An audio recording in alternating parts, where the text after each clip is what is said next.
Hello Annette, Slim here. Firstly, thank you very much for buying the DVD. You're beautiful, don't ever change. Here we are in fabulous downtown Gravesend on the other side of the Thames River Delta, getting ready for a concert, and we thought we'd show you around our equipment because we get an awful lot of folks write to us and ask us what gear we use. And on our MySpace site, I think out of the 3,000 people currently on there, about 2,000 are people holding guitars. So we know we've got a lot of fans out there who play music, and we thought we'd go around our equipment for you and explain how it all works. What I've got here is a stereo setup, and that basically means I can split my basic guitar sound with various effects so it sounds wide when it's mic'd up through a PA system. I don't use a lot of stereo because stereo's great if you're sitting in the middle, but not if you're on one side or the other. You just get half of it, so I don't use a lot of stereo. But what you've got here are the two amp heads are VHT Pitbulls, Ultra Leads, and I think they're 120 watts each. I've never bothered to find out, but I use them, for better or worse, about halfway, generally pretty much every night. And they're fully valve amps. There's nothing transistorized about them. They're old-fashioned valve amps, and I use American 6L6s in there. Don't use any of that Russian rubbish, it falls to pieces after a few weeks. Use the American valves. They're expensive, but they last a lot longer. And there's 8 power valves between those two amps, so it's expensive every year having to revalve it. They do wear out. I tend to use a fairly distortion heavy sound, as some of you would know, but the great thing about VHTs is you can wind the distortion on, but it doesn't sound fuzzy. The note still, what we say, articulates really well, and you can hear a clean note. At least I think you can. I've tried various different speaker cabinets out, but in the last year or so I've started using Cornford speaker cabinets. I've yet to try out any of Paul Cornford's amps, but something I do want to do. I've got to go down to his place and try some out. But I love his speaker cabinets. They've got two 12-inch Celestion 30-watt speakers in. Celestion 30-watt speakers are real industry standard. Marshall and loads of people use them. They're real kind of industry standard guitar speakers. Everybody uses them.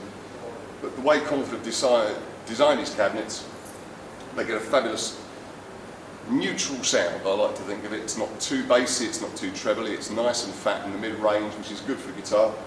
And if you just move the microphones around, you can generally find the right spot for your guitar sound, amplified through the PA system. People often wonder what the microphones do. That's what they're for. We've got microphones on everything, and you've got microphones in front of the speaker cabinets. They amplify the guitar sound, they go to the PA system, which is what you hear, and then the sound engineer mixes their sound from out front. So that's the amps and the speakers. What I've got here is what we call a rack, and in here is a brain, and that brain belongs to my TC Electronic G system, which is on the floor, and I'll come to that in a while.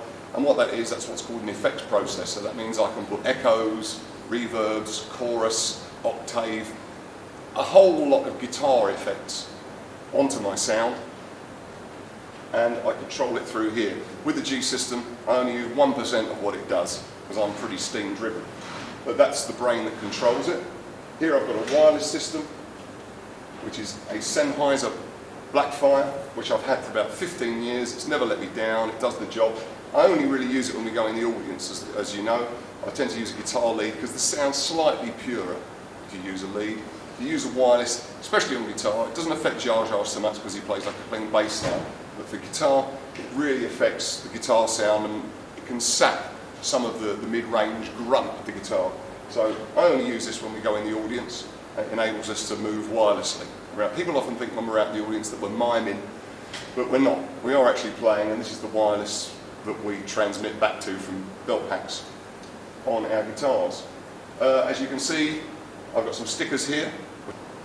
Going left to right, we have Please God, No More Blonde Teenage Singers. I think it's very important. We have a Chav sticker. Because we're from Southend, we don't want to forget our roots. And also because we're from Southend, there's a sticker which says, if you act like a dumb shit, they'll treat you as an equal. And that's Reverend Bob Dobbs of the Church of the Subgenius, which you should check out on Amazon. It will change your life.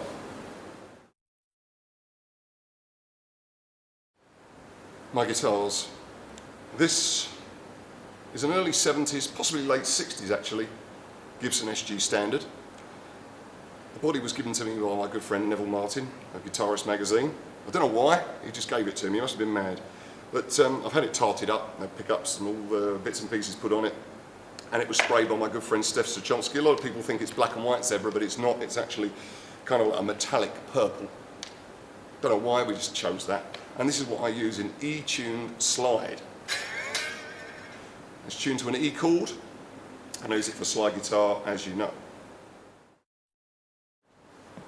This is the guitar I use for A-tuned slide, and it was put together for me by my very good friend Sid Poole, who we all miss very much. A great bloke, and he was the only bloke I really wanted ever to touch my guitars, but sadly he's no longer with us. The man was a genius. And this guitar is made out of Warmouth parts, which Sid got for me from America. And it's got a Seymour Duncan hot rails on the back, which is a pretty nasty humbucking pickup, which a lot of people use in the bridge position. It's got a lot of power. And I'm blowed if I can remember what I've got on the front, but they're probably Van Zandt rock models. Van Zandt is like a guy who winds pickups in Texas, and I tend to use his pickups quite a lot on the front two positions of the Stratocasters. As usual, I use a Wilkinson tremolo. Trevor Wilkinson's a good friend of ours, and he's devised this beautiful tremolo unit, which is really smooth, doesn't go out of tune. On this guitar I've got what's called Spurzl machine heads, which were some of the very earliest locking machine heads that were made available some years ago. This guitar was originally meant to have a mother of pearl front, and I really fancied that, and unfortunately Sid couldn't get the paint to stick to it. So we took it all off and put a sort of like a flame maple stripy top on it for me, and did it in pink, and why not? Some of you will remember that Paul Reed Smith Guitars have been very good to me. They've supplied me with a number of guitars via Headline Music in Cambridge, with their distributors over here. And I love PRS guitars. I've used this guitar extensively when we've been recording, but I'm using it live now. I've used a number of PRSs live over the years on odd songs, but I'm using this one on legs when we do the ZZ Top set at the moment. And I'll also be using it on other stuff as well. It's tuned down 2 steps from concert E to D, and that is purely to help my voice, because when I do songs that have got real high notes, I drop the tuning of the guitar, and it helps me to reach the notes and not scream too much. But what this is I believe it's called a Custom 22. It's got what they call a 10 top, which has got a really nice figured maple top. It's got like a beautiful mahogany back with Paul's special kind of bird inlays. I forget what the pickups are, but they're great. They really scream, and it's just a completely stock Paul Reed Smith Custom 22. This guitar, which is like a Telecaster replica, was made for me by a friend of ours called Steve Smith down in Southend-on-Sea. Very, very clever man. And this body weighs a ton. It's ash, and it was actually made out of a tree that got knocked down in the storms of 1987. I think Steve found a lump of ash and made 4 guitars out of it. The neck's maple, another Warmouth neck. But what Steve has put in this for me is what we call a B-bender. As you can see, he's taken a load out of the back, and inside there is all the mechanics for what was originally called a Parsons White B-bender, after Clarence White, the fantastic guitarist who played in the Byrds, who was sadly killed in a road accident. And what this does, it makes your guitar sound a little bit like a pedal steel guitar. Here, as you can see, you've got a lever which is fixed onto loads of pulleys and God knows what through the guitar, fixed to the strap. So when you pull down on the strap like that, all these pulleys and levers through the guitar, then pull on this item here, and as you can see, it moves slightly and pulls the B string over a roller here. So when you pull down, the pitch of the B string raises by a full tone. So Jimmy Page has used one of these on some of the Zeppelin stuff, although he had his built into a Les Paul, which is quite unusual, but it can be done. And it's a fairly typical additional piece of equipment that a lot of American country players use. I use it on things like Sweet Little Lisa when we want to do stuff that's a little bit country oriented. And it's got Barden pickups in, which are the pickups that first came to prominence, mentioned by Danny Gatton probably my favourite guitarist of all time, who sadly shot himself in about 1994. Great waste. But he was friends with this guy called Joe Barden, and Joe Barden makes great Telecaster replica pickups, and that's what I've got in here as a tribute to Danny. Okay, in 1995, I wanted to get some guitars made for me. Totally personal to what I wanted. And the difficulty is, when you have guitars made, you're stuck with them. You can't go up to a guitar and, you know, like you do in a shop. If you're having it made, you can't go in there and kind of like pick it up and go, oh, I like that. I'll take that one. When you have a guitar made, you pick the bits of wood, it's made for you, and that's your guitar. You're stuck with it. Unfortunately, it worked out fine for me. I went to my friend Sid Poole and said, I want you to knock up for me 2 Stratocaster type guitars, which he did. He made them out of Warmouth parts, all maple neck. I think I've got a swamp ash body here, and this one is kind of like different from my main guitar in that it's got 2 Seymour Duncan humbuckers. I think it's got what we call a Jeff Beck in the back, and I think they call it a jazz pickup in the front. When I say humbuckers, I'm sure the guitarists know what I mean, but they're double coil pickups, which mean that they cancel any hum that's in the room due to lights and earth, all that kind of stuff. So these are the kind of pickups that you would normally find on a Gibson guitar as opposed to a Fender guitar. But anyway, it's got a Wilkinson tremolo, big fat Dunlop frets, which I love. Because the Fender skinny one's a bit too girly for me. I like big fat ones I can ring in. It's got a Wilkinson roller nut, which helps the strings move smoothly through little ball bearings there. And here I've got what's called LSR machine heads. When I was getting the guitars built, I wanted something different. I didn't want like standard stuff, and I saw these in Guitar Player magazine. I thought they looked really cool. And they're locking machine heads. The company doesn't make them anymore. I think Schaller took them over and still makes them. I actually picked up a spare set when we were on tour in Germany, and I'm using them as spares if these break. But they've been fantastic. They've been on there 15 years, and they give you like a slightly better feel than normal machine heads. You know, you have to turn these twice as far for the same adjustment, which means you can get it a lot more exact. As for the spray job, that was done by a chap called Martin, and I've forgotten his second name, but he's based in Surrey, and this is airbrushed. And I picked the Jimmy picture from the centre of Axis Bowler's Love. I just love that shot, and he did a fantastic job painting it onto the guitar. People think, well, it's not a Hendrix guitar because it hasn't got the 3 pickups like you would on a Strat, but if I put him on my main Strat, he would have had a pickup going up his nose, and we couldn't have that. So this is my Jimmy guitar, 3 positions there, and this is the one I always use when we're walking in the audience. It's got those fantastic Martin Sims LEDs. They look an awful lot better when the lights are out, I can assure you. And they're operated off one of the tone pots.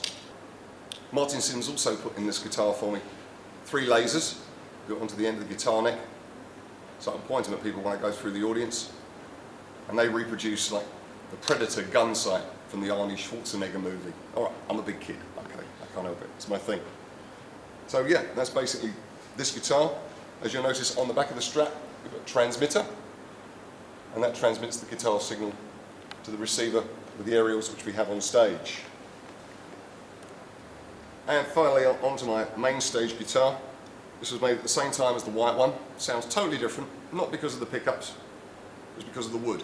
You always read in like pickup catalogues, if you're a guitar player, they go into like all these minutiae about why this pickup sounds different to that one. I think that's a load of rubbish, because the same pickup on 2 different pieces of wood sound totally different, and you can't say one does this and one does that. You just got to put it on your guitar, and if you like the sound, then you're lucky. And what I've got on here is the Hot Rails and the 2 Van Zandt Rock models, and they give you a reasonable balance. The Hot Rails is a bit like in your face and clanky, but it's got plenty of power, and I'm just used to it by now.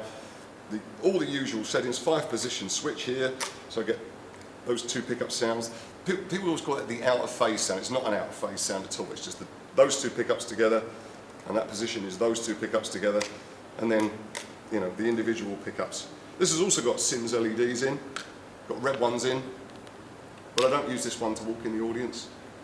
It's pretty much the same wood and everything as the other guitar, and it's got our Burning Vermin hamster on the front here, our logo, which this was put on by the same guy that did the Hendrix, but this lettering was done by our friend Dave Lizzymore in Southend-on-Sea. And the interesting thing about Dave Lizzymore is he's the guy that painted the Jones the Butcher's van in Dad's Army. So he's done my guitar as well. Guitar straps were made by a German company who I don't think make them anymore. A lot of people say, oh, it's the Stevie Ray Vaughan guitar strap. Well, yes, he did use this style of guitar strap, which was originally made by a company called Earth 3. And the guy that owned Earth 3 was actually killed in a car accident. That's why they don't make them anymore. But I wear this guitar strap because Albert Collins uses it, because he was one of my heroes. So that's why I've got all these guitar straps. But I can't get them replaced. You can't really get them anymore. I do have an official Earth 3 strap, which a good friend of mine from South Carolina got me, which is like I used to use in the old days, which is like a turquoise blue with white notes. But I've had to retire that because it's falling to pieces. Right, well, this is my effects processor, which I mentioned earlier on.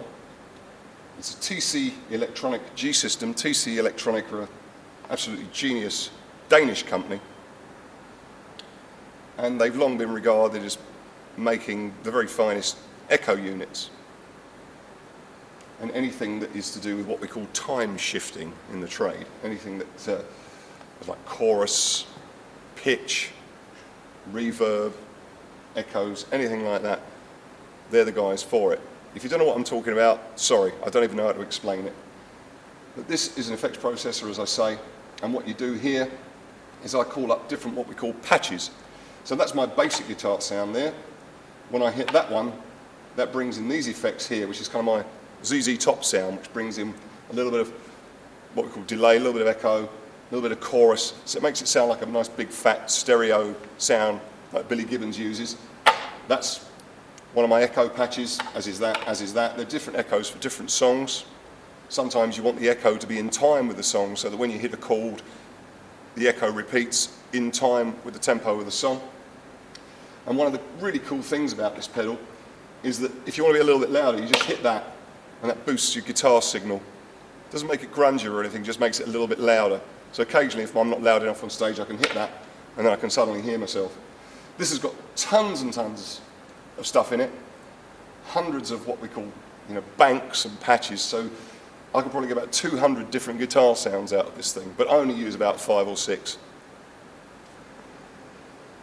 My guitar signal comes into here, and then it goes into what we call the preamp section, which then boosts the minuscule signal coming from the vibration of the strings through the pickups, through the guitar, and puts all the distortion on it, makes it sound like a rock guitar.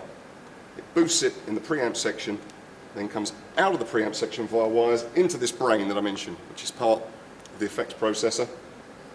It then splits the signal into two, i.e. stereo, part of which goes back into the power section of here and the power section of the other amp, and then that is amplified to a level which will drive the speakers, and that's what you hear. Okay, this is my what we call talent booster board, and it's a Pedal Train Pro made by this American company called Pedal Train. And it's tubular steel, I think, covered with Velcro, and it enables you to put pedals on and move them around. It's absolutely fantastic. I've got a flight case with it with wheels, does the job really well. Up the front here, I've got what's called a Dunlop Rotovibe, and it makes like an organ sound, basically. A lot of you will have heard these on sort of bluesy rocky albums. People get like an organ sound out of the guitar, and that's what this does. The pedal enables you to make the organ sound go faster or slower. And this is a bypass switch, which my friend Terry Bateman put on there for me. Enables me to cut out the circuitry of this pedal unless I want to use it. And it's called true bypass. That's what we do on an awful lot of guitar effects now. Enables you to use the pedal without the guitar signal going through the circuitry unless you switch it on to use it. Then we go to a wah-wah. It's a Buddha wah-wah. Absolutely great pedal. I've used Buddhas for like over 10 years now. It's only got one sound, but it's a really good one. Then there's my Ibanez Tube Screamer, which I think is a TS9. It's quite an old one though.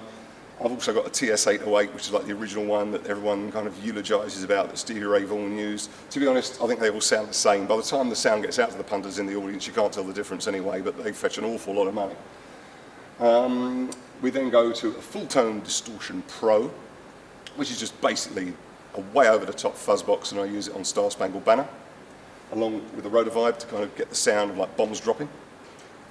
And then that goes into a Full Tone Ultimate Octave, which is basically the Jimi Hendrix Band of Gypsies sound, where you get like the upper octave of the guitar sound, basically the same note but an octave up, if you know what I'm talking about. And yeah, you've got to listen to Band of Gypsies to really get an idea of what I'm talking about there. But that's a Hendrix sound. And then we go to the Univibe, which is made by Dunlop. It's a copy of the original Univibe, which again is it's an organ sound. It gives you like that real swirly, dreamy sound that Jimmy used on an awful lot of his later recordings. It's very similar to the Rotor Vibe. They do similar things, but neither does exactly what the other one does, so I have both.